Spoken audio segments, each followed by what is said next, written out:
여우도 굴이 있고 공중에 새도 집이 있으되 인자는 머리 둘 곳이 없도다. 누가복음 9장 58절. 영혼을 꿰뚫는 이 구절은 숨이 막힐 정도로 아름답고 매우 감동적이지 않습니까?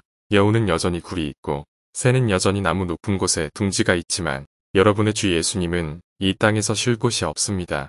이 구절 앞 부분 내용에 주목하고 뒤에 나오는 내용에 주의를 기울일 때 이 본문의 의미는 특히 더 아름답습니다. 전후 문맥을 통해 이 구절을 볼 때 예수님이 말씀하신 가슴 아픈 불병의 의미를 파악할 수 있게 됩니다. 변화산에서의 예수님의 반영, 그 장면을 가득 채우는 하늘의 광채, 모세를 위한, 엘리야를 위한, 예수님을 위한 세 개의 장막을 짓는 것에 대한 베드로의 질문, 이 모두 이 구절 앞에 있습니다.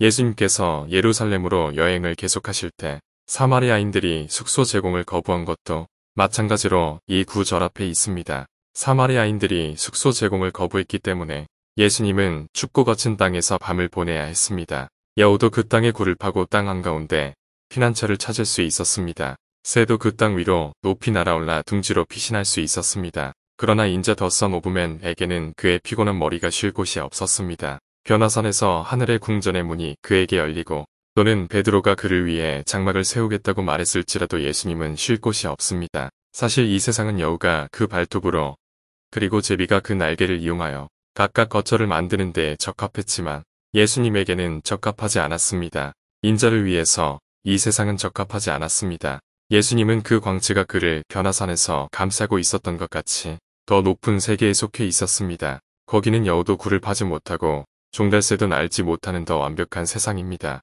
그것은 여러분의 주 예수님께서 그의 영광스러운 보좌에 앉으실 때 지상에서 영원의 수고로 얻은 유익, 즉 하나님 아버지와 함께하는 마음에서 우러나오는 평화와 안식을 여러분에게 제공하시는 세상입니다. 인자에게 합당한 영원한 장막이 저주 아래 있는 이 땅에서는 존재할 수는 없습니다. 누가복음 저자는 베드로가 장막을 세울 것을 제안했을 때 그가 무슨 말을 하는지 전혀 몰랐다고 말합니다. 예수님은 빈곤한 이 세상에 비해 훨씬 높은 직위 오더에 속해 있습니다. 예수님이 하나님이기 때문일 뿐만 아니라 그가 인자이기 때문에도 예수님은 매우 높으십니다. 여우처럼 사람들은 결국 죽은 사람들을 위해 땅의 어두운 구멍을 팝니다. 그들은 사람이 죽어서 죽음의 구덩이로 내려가고 그리고 무덤으로 옮겨질 때 이렇게 합니다. 그러나 이제 오늘 묵상 구절에 이어지는 내용으로 예수님이 나를 따르라 고 말했던 다른 사람이 나로 먼저 가서 내 아버지를 장사하게 허락하소서 이렇게 요청했을 때 그 사람에게 하시는 말씀을 들어보십시오.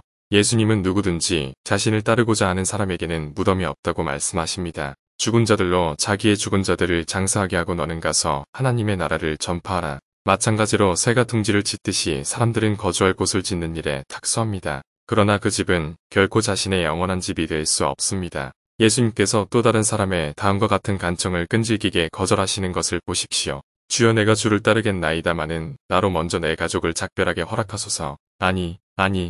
이 땅 여기에서 예수님에 의해 구속된 사람들에게 그들의 구세주, 그분보다 더 앞서는 어떤 우선순위도 허용되지 않습니다. 그들은 주님과 함께 한 포도나무로 자라가면서 이 세상으로부터 온 불의는 이제 끊어집니다. 그리스도 안에 사는 것은 세상 밖에서 사는 것입니다. 순례길에 오른 순례자들처럼 그들은 더 이상 지상의 집에 있지 않고 진정한 본향으로 가는 여정에 있습니다. 여기 이 세상에서 낮은 가치의 것을 찾는 사람은 누구나 인간으로서의 진정한 소명 그 이하로 자신을 낮추는 것입니다. 그들은 하나님의 거룩한 천사들과 교제하지 않고 여우, 새, 숲의 동물들과 교제할 뿐입니다. 참된 영광은 예레미야 35장 7절에 나오는 레갑 사람들의 예언적 서원을 실천하는 데 있습니다. 우리는 우리가 거할 집도 짓지 않고 평생 여호와의 면전에서 장막에 살 것입니다. 그리고 히브리서는 광야에 두루 다니며 천막에서 생활하는 족장들을 칭찬합니다. 사도는 하늘에서 거닐고 여기 있는 것을 뒤에 남겨두고 떠나라고 촉구하면서 이 세상과의 단절을 옹호합니다. 따라서 예수님을 따르는 사람은 누구나 이 세상을 등지고 있습니다.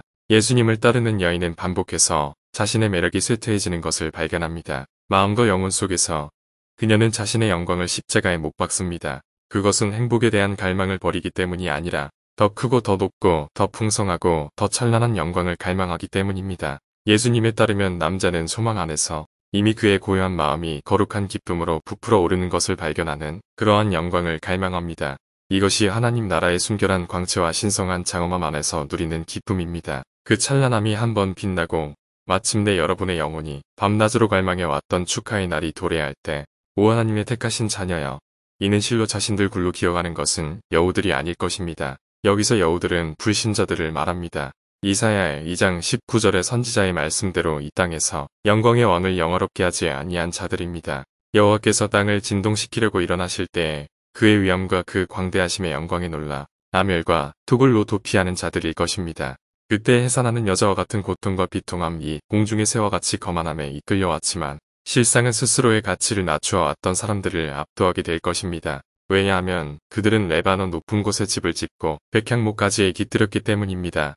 예레미야 22장 23절. 그러나 세상을 아무것도 아닌 것으로 여기고 세상에서 조롱을 당하고 세상에서 쫓겨난 여러분 모두는 스랍들, 즉 천사들의 집에서 살게 될 것입니다. 주님께서 친히 하신 귀중한 말씀은 방황하는 순례자의 여정에서 고통을 겪고 있는 여러분 모두를 위한 말씀입니다. 위에 있는 집에는 많은 방들이 있고 내 아버지 집에는 너희를 위하여 예비된 거처가 있느니라. 요한복음 14장 2절.